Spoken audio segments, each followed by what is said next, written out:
اعوذ باللہ من الشیطان الرجیم بسم اللہ الرحمن الرحیم۔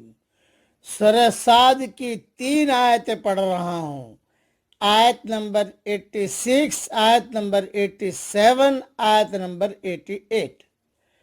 قل ما اسألكم علیہ من اجر وما انا من المتکلفین۔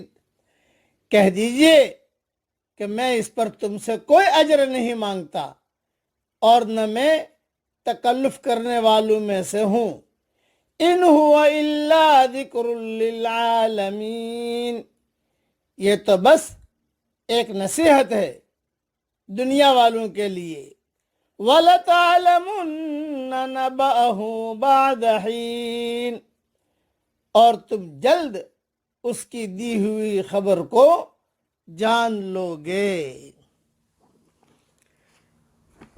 حضور یعنی اپنی طرف سے گھڑ کر اللہ کی طرف ایسی بات منسوب کر دوں جو اس نے نہ کہی ہو، یا میں تمہیں ایسی بات کی طرف دعوت دوں جس کا حکم اللہ نے مجھے نہ دیا ہو، بلکہ کوئی کمی بیشی کے بغیر میں اللہ کے احکام تم تک پہنچا رہا ہوں۔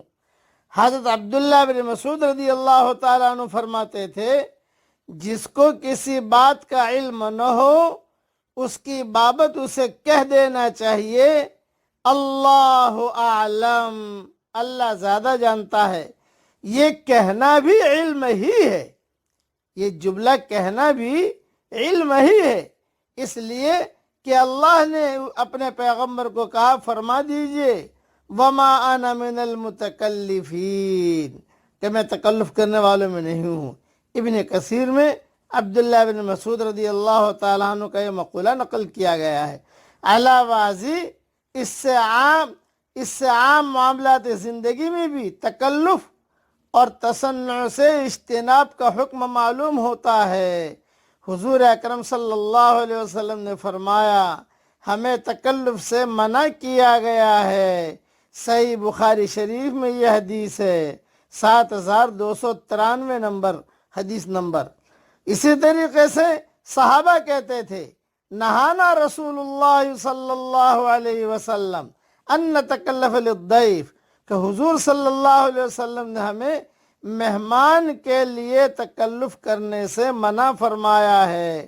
اس سے معلوم ہوا کہ لباس، خوراک، رہائش اور دیگر معاملات میں تکلفات جو آج کل معیار زندگی بلند کرنے کے عنوان سے اصحاب حیثیت کا شعار اور وتیرہ بن چکا ہے، اسلامی تعلیمات کے خلاف ہے۔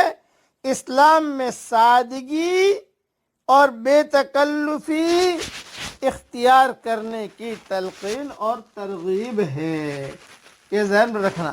مہمان آئے بے جو حاضر ہے پیش کر دیجئے، زیادہ تکلفات نہ کیجئے۔ جب بھی ہماری کوئی دعوت کرتا ہے تو سب سے پہلے میں کہتا ہوں بغیر تکلف والی دعوت ہوگی، سیدھی سادی دعوت ہوگی، تب جا کر دعوت قبول کرتا ہوں۔ سب سے پہلے شرط یہ ہوتی ہے کہ کوئی تکلفات نہیں۔ اب ایک دو نصیحت کی باتیں سن لیجئے۔ داعی کی ایک لازمی صفت یہ ہے کہ وہ مدعو سے اجر کا طالب نہیں ہوتا، پبلک سے اجر کا طالب نہیں ہوتا۔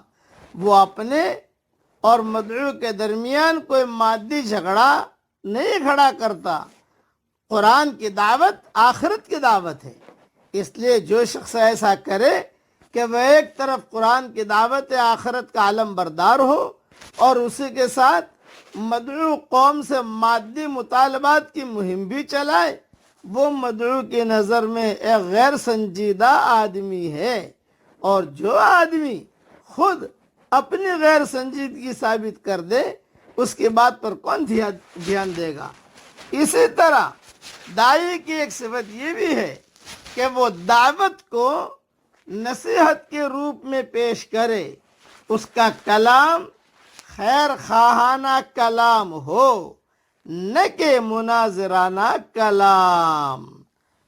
بس ایک مرتبہ اور کہہ دیتا ہوں یہ جملہ، دائی کی خاص صفت یہ ہے کہ وہ دعوت کو نصیحت کے روپ میں پیش کرے، اس کا کلام خیر خواہانہ کلام ہو، نہ کہ مناظرانہ کلام۔